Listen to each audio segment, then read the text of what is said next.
Alright, now that you've thought about the difference between, drawing the shapes and then drawing the 3D shapes, we're going to look at some examples that I did.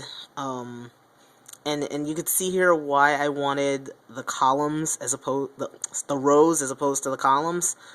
With the columns, you can only line it up based on the width. You can't really compare the heights to each other in the same category. You can compare it to the shape to the 3D shape, but you can't compare the triangle to the circle. Whereas in the columns, you can make sure they're all relatively the same height and the same width very easily, and you can make sure the whole lot of them are pretty much the same. So, we have the shape, which, is just the lines, flat on the page, plain old 2D elementary school shape. Then you have the 3D shape. The 3D shape is actually enough to kind of show what you're going for. The things, though, and you can see my 3D shapes are kind of different from yours, where the sphere and the cone are pretty much, the same.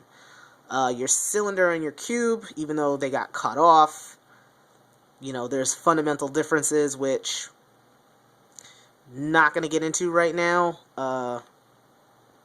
Talk about that next time. For right now, so yeah, you got your shape and your 3D shape. Now, the difference, what makes the 3D shape look 3D, because you can draw the 3D shape and it still looks very flat, is you got to make sure you have they have the top, the sides, and the bottom. Now, even your sphere has a top, it's rounded, has sides that are rounded that all, go all the way around, kind of like an infinite number of sides, and a bottom that is resting on the surface. Your cone, also, it doesn't matter how the shapes are shaped, it's still going to have a top, bottom, and the sides. But the second property that makes the 3D shape look 3D is that it's interacting with the surface that it's on, which is why I got that little shadow in there. Once you show the surface something is on, it immediately becomes real. It's all of a sudden it has volume, and it takes up space the way people can relate to it in the real world. And I'm a cartoonist. I don't do the fancy painting and all that drawing and stuff. I don't do that.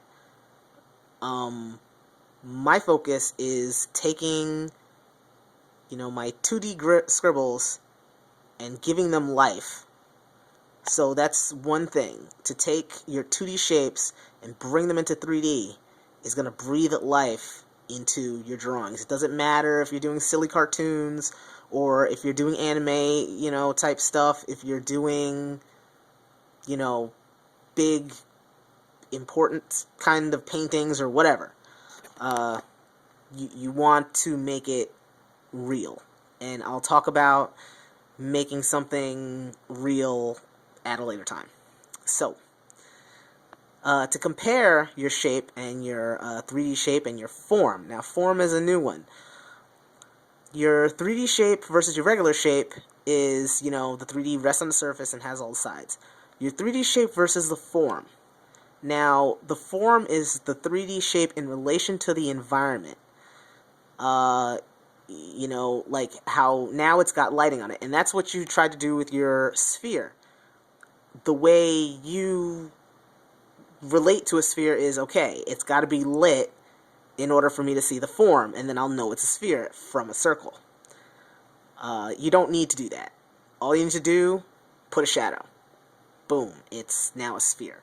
So, but yeah, it's, and then when you do softer bodies, these are these are rigid body shapes. If you do soft body shapes, you'll actually get to see the weight as well as the volume. And that also makes it very real. So one thing, you want to do shading. In order to do shading and to do it correctly, you're going to have to understand how to draw forms as opposed to drawing shapes. So the 3D shape step that we're working on right now is in the middle, so when you do the forms, you'll do them right. And that is just a step below being able to do the shading that you want to do. There's other stuff that I'd like to cover, though, because shading and color and everything, that's end game. You want to be able to draw first. And now I'm done with the videos, and I'm pretty much going to type it out. Nope, I got one left, so switching tapes.